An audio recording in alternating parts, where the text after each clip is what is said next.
আসসালামু আলাইকুম রহমতুল্লাহি ওবারাকাতুহু। সম্মানিত ভাই বোন, 10 মিনিট স্কুলের এই বরকতময় আয়োজনে আবারও স্বাগত।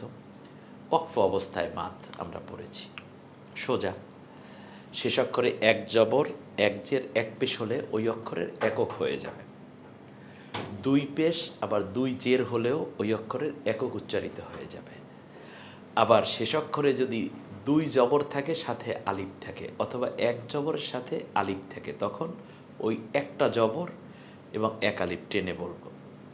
শেষ দুই জবর হলেও এক আলিফ, এক জবর এক আলিফ, আর এক জবর থাকলেও এক জবরের সাথে যদি আলিফ থাকে শেষ অক্ষরে তখন আমরা এক আলিফ করে টেনে বলে যাব।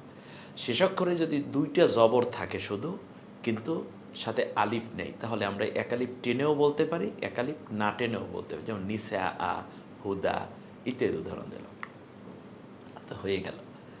ওয়াকফ অবস্থায় আরেকটি জায়গা আমরা একটু দেখব, যেমন মাদ্দে আসলি তথা এটা অবশ্য আমরা পড়েই ফেলেছি না, মাদ্দে আরিজি যেটা আমরা, অর্থাৎ শেষ অক্ষরে আমরা টানার অপশন হলো এক, মানে জেরের বাম পাশে যজমালা ইয়া, পেশের বাম পাশে যজমালা ওয়াও, জবরের বাম পাশে খালি আলিফ। টানার কথা ছিল এক আলিফ, কিন্তু আপনি যদি এখানে থেমে যান, থেমে যেমন অক্ফ করেন, তাহলে এখানে সর্বোচ্চ 3 আলিফ পর্যন্ত টানার একটা অপশন আছে। বাস একেবারে সোজা হয়ে গেল না পড়াটা। এরপরে উদাহরণ আমরা দিলাম, যেমন ওয়াল্লাহু সারিউল হিসাব, এখানে এক আলিফ টানার কথা, জবরের বাম পাশে খালি আলিফ, কিন্তু আপনি যদি চান তাহলে এখানে কত আলিফ পর্যন্ত টানার অপশন আছে? 3 আলিফ পর্যন্ত। ওস্তাদ জি আমরা 3 আলিফ পর্যন্ত টানতে পারবো। قالوا إنما نحن মুসলিহুন। হু এক আলিফ টানার কথা, কিন্তু টানবো আমরা 3 আলিফ পর্যন্ত টানতে পারবো।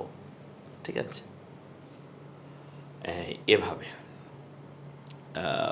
এটা পুরোটাই ইন্নাকা আনতাস সামিউল আলিম।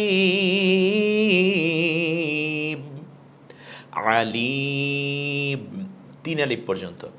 এখন আপনারা মাঝে মাঝে দেখবেন যে তিলাওয়াত করতে গিয়ে আপনার হয়তো বা একটু শ্বাসটা কমে গেছে, ঠিক না? এরকম হতে পারে, বিশেষ করে বয়োবৃদ্ধ যারা বা যারা একটু বেশি মোটা হয়ে যান অথবা প্র্যাকটিস না থাকে, তখন দেখা যায় যে তাদের শ্বাসটা কমে আসে। তো সেক্ষেত্রে তিলাওয়াত যখন শুরু করবেন তখন বুকের মধ্যে একটু শ্বাস নিয়ে নেবেন। আল্লাহু সারিউল হিসাব,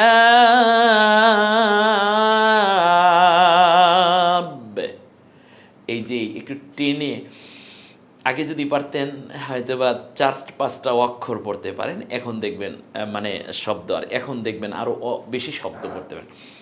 আর সকালবেলা তিলাওয়াত করবেন, আর অথবা এভাবে সকালবেলা সূর্য ওঠার আগে সুন্দর করে হাত প্রসারিত করে এভাবে পায়ের গোড়ালিটা উঁচু করে ফেলবেন, আর হাত দুইটা প্রসারিত বুকের ভিতর নিয়ে একটু শ্বাস রাখবেন, সাঁতার কাটবেন, ব্যায়াম করবেন, ঘুমাবেন না। ফজরে কোরআন তিলাওয়াত, ইন্না কোরআন আল ফাজরি কানা মাশহুদা, সকালের কোরআন তিলাওয়াত তোমার জন্য সুপারিশকারী হয়ে যাবে। আমায় একজন ওস্তাদ হিসাবে আপনার প্রতি আমার ওসিয়ত এবং নসিহত হচ্ছে, আপনি প্রতিদিন ন্যূনতম 5টি আয়াত পড়বেনই পড়বেন, এবং সেটা অর্থসহ পড়বেন, অনুবাদ সহ পড়বেন। জি আলহামদুলিল্লাহ। এই যেমন ওয়ালাহুম আযাবুন আযীম,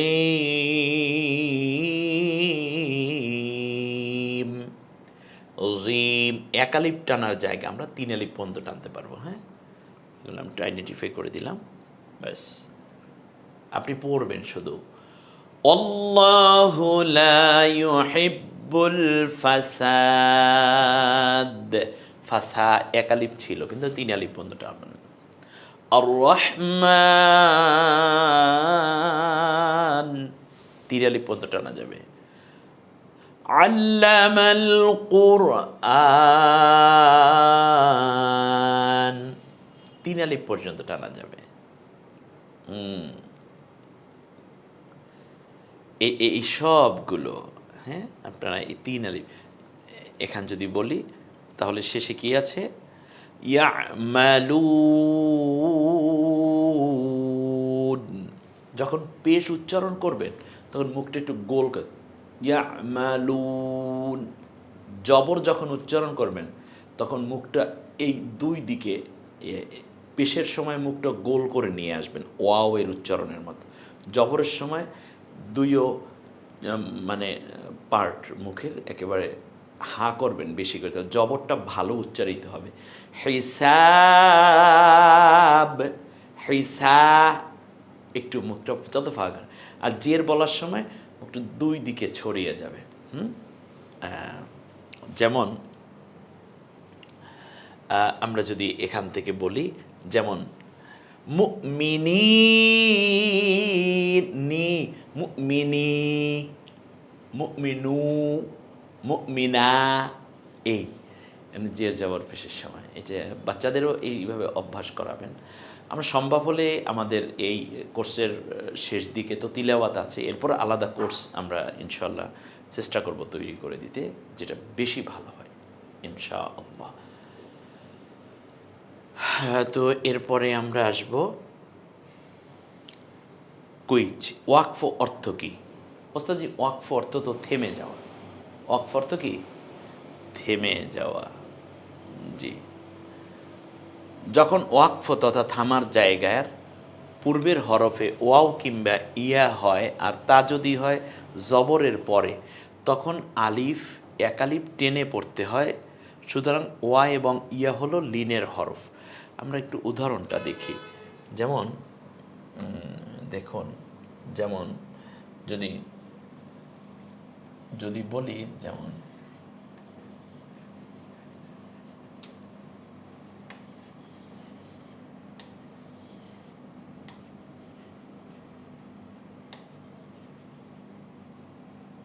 এবারে আসেন মিন, হ্যাঁ, মিন খাউফিন। এখন স্বাভাবিকভাবে মিন খাউফিন সামনে আমরা পড়ে যাওয়ার কথা, কিন্তু এটা যে থেমে যাওয়ার জায়গা হয়, তাহলে এখান তো একালিপ টান হওয়ার কথা না, কারণ কথা ছিল পেশের বাম পাশে যজমলা ওয়াও হলে একালিপ টান হয়।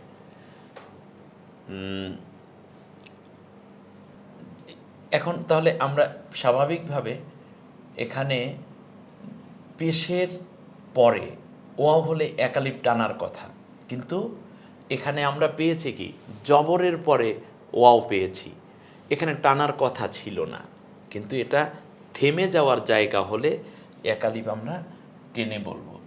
ঠিক তার পাশাপাশি যদি এই পূর্বের অক্ষর যদি জের হয়, তারপরেও যদি মানে জবর হয় এবং সেটা যদি ইয়া হয় এখানে, যেমন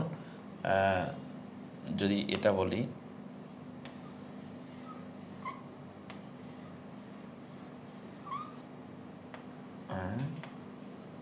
এই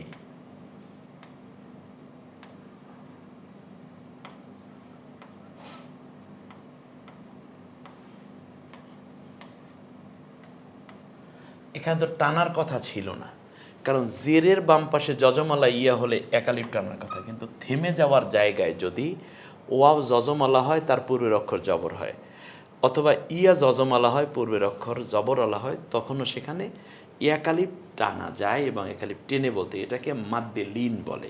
তাহলে ইয়া এবং ওয়াও হয়ে যায় লিনের হরফ। আমরা একটু পরে যাই, তাহলে একেবারে উদাহরণ সহ পড়লে আপনারা ভালো বুঝতে পারবেন। হ্যাঁ, অক্ফ অবস্থায় মাদের এটাই মনে হয় আমরা শেষ পর্যায়ে ইনশাল্লাহ পৌঁছে গেছি। ব্যাস, যেমন আলাম নাজআল্লাহু আইনাইন। আইনাইন কেন বললাম? তার কারণ ওস্তাদ এখানে থেমেছি, কিন্তু ইয়া যজমালা ইয়ার বাম পাশে পূর্বে জবর আছে, আবার যজমালা ওয়ার বাম পাশে জবর আছে। যদি এটা থেমে যাওয়ার জায়গা হয় তখন আমরা টেনে বলবো। যেমন আমরা ফজরের আজান শুনি, আস-সালাতু খায়রুম মিনান নাওম, নাওম, এখানে একটু টান দেয় মুয়াজ্জিন সাহেব। কেন টান দেয়?